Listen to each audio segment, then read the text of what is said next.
now we can start the actual work. So I removed and I took out all the stuff from those shelves and put them here and elsewhere for storage.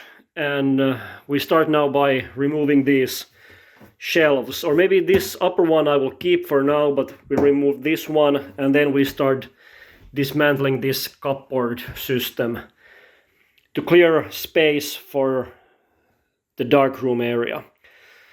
So, like I said, my plan is to have table space for this left side, and then here I will have a sink. Hopefully I find a cheap second-hand double sink, and then I can make the connections for the drain and water through that maintenance door.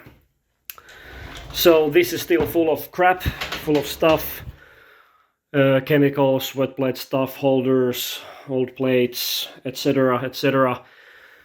So that will be the next step after these two shelves, or after the first shelf. Yeah, let's get to work.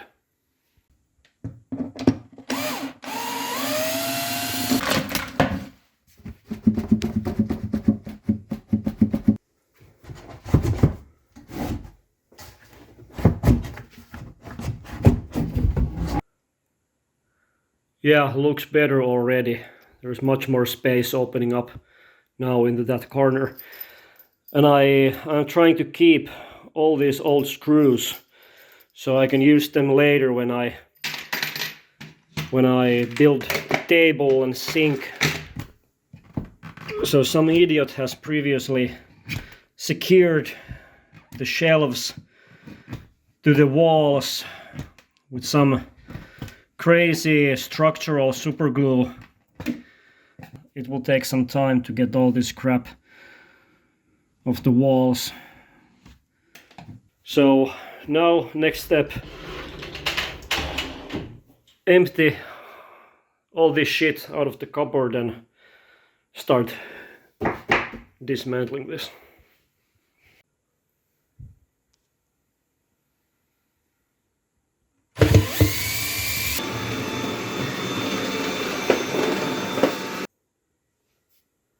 Okay, the sliding doors have been removed and I still have more crap here which I need to evacuate into some other place. This is actually the 1920s German dry plate camera which I modified into wet plate use. I have the video here on YouTube, and it's been quite popular. This is basically the cheapest way to start wet plate photography. You can find one of these for, I don't know, 50 euros, and then you need to spend 1 hour for the modification, and then you are basically good to go. Okay, almost ready with the dismantling. It actually didn't take long, maybe like half an hour or something. And I really like the tan lines on the floor. That's like 30 years of tanning. Okay, I just removed the last wall from the left. So now only this right hand wall remains, and I will use the next couple days to plan.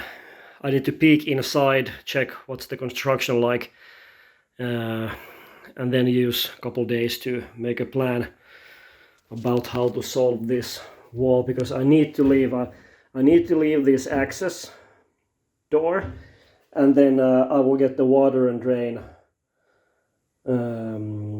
points from somewhere here. I will drill a hole there, and then I get a plumber to make the official connection. But yeah, let's see what I decide with this wall.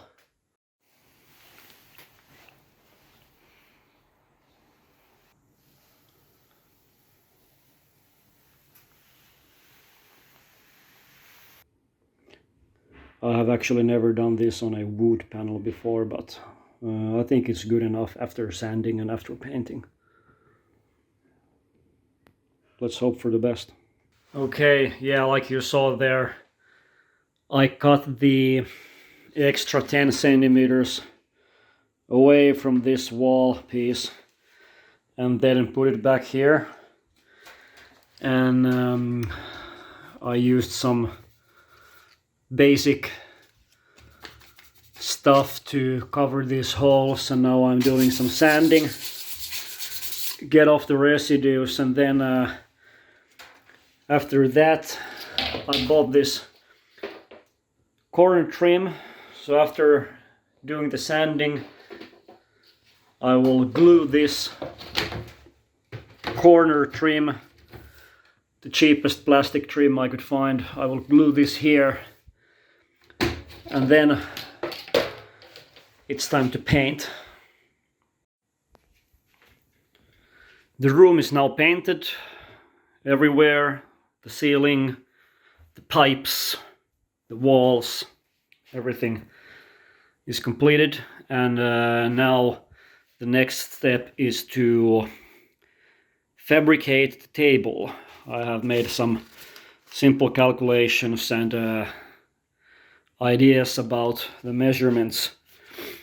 There are basically two options. First one is to make one tabletop out of one piece, and the second option is to cut it in half. Mainly because of this stupid nudge on the end wall. It might be easier to do it in two sections, but then I'm left with the joint here, and I don't necessarily want to do that, because I want to have the tabletop in one even surface without any joints, without any possibilities of uneven surface. So I think I'm going forward with the one piece tabletop. I need to find some wide enough plywood or some other material which I can then cut in a way that it's left with this corner here, and then the sink will come somewhere in this area. Yeah, that's the next step. Let's start that now.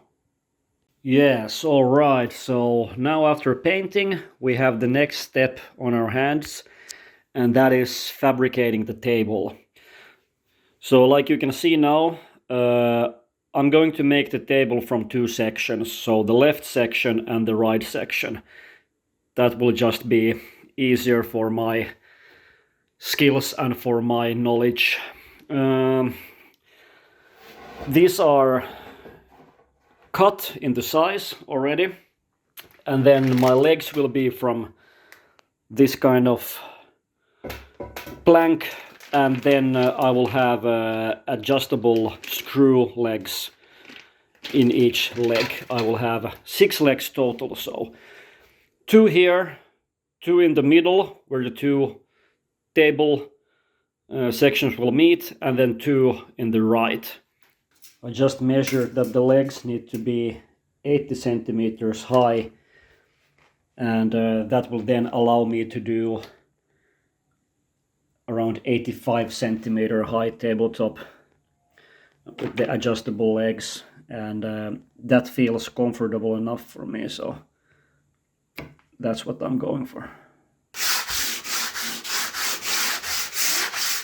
Yeah, I have now 6 of these legs. I actually cut them into 79 centimeters length. That's enough for my table, and now I'm giving them some light final sanding before we start to assemble the first table section on the left. Okay, check this out. The tables are now in their positions.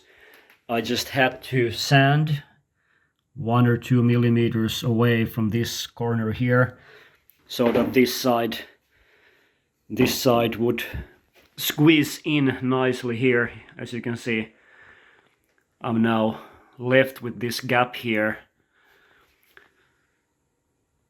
but I think it's okay. It's not yet connected, so things will still change. I tried to remove that small height difference somehow. Yeah.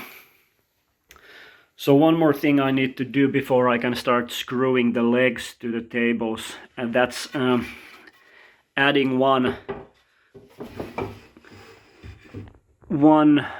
transversal frame or like transversal plank here above the legs. So between the table and the legs I will add a plank like this in all of those locations, so then I can get a bit more support and even weight distribution.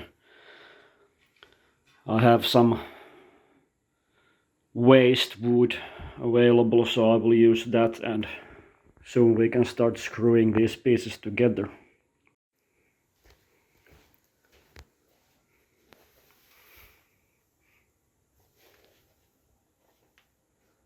Everything is now positioned roughly, measured by eye, but should be good enough. These gaps I think I will later fill with something.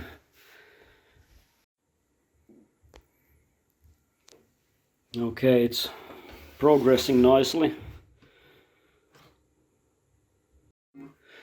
Okay, so what I just realized is that I did some more storage space, and now I'm doing one shelf for these matte papers. I'm cutting the timber pieces here and I'm going to put it here into the ceiling. I don't know the exact location yet, but it will be somewhere here. Not too high, something like this, so that I can fit a bunch of matte papers there.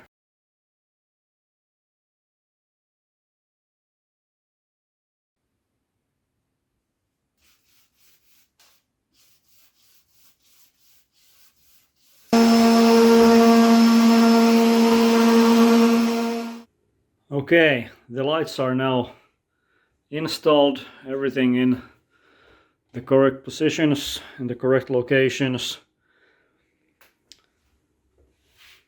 Only thing remaining now is the sink and cutting the hole for it.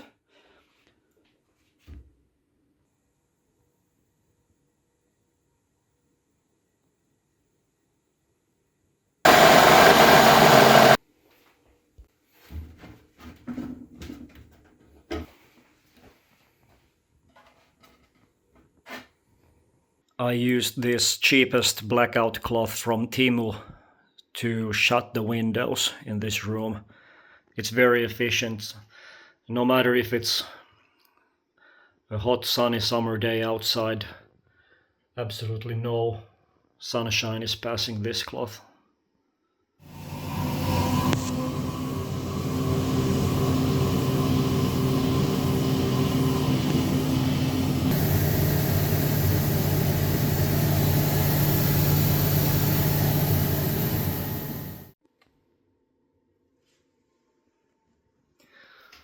Alright, everything is now completed.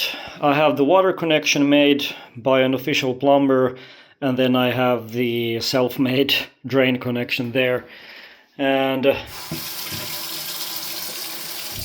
water is flowing nicely with good pressure, and then I painted the background wall black for this area so I can easily check the developed and fixed plates against the black background. So the darkroom is completed.